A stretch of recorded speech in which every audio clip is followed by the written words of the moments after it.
I wanted to let you guys know, and I know that there's some of you who are interested, and at least one of you who's expressed interest in my Power in the Truth Affirmation Card Deck, and that's going to be coming soon.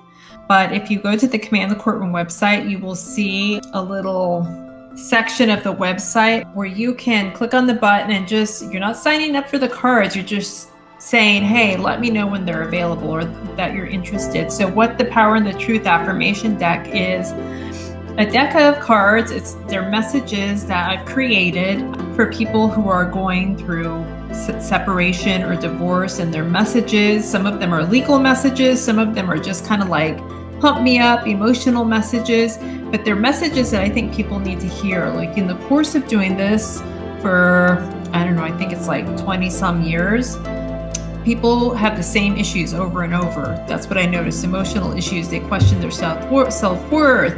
They keep replaying the past over and over in their brains like a record.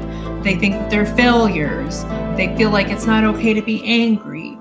So these are my thoughts from me to you about what you're going to experience and ways to cope with them. And they are beautiful. So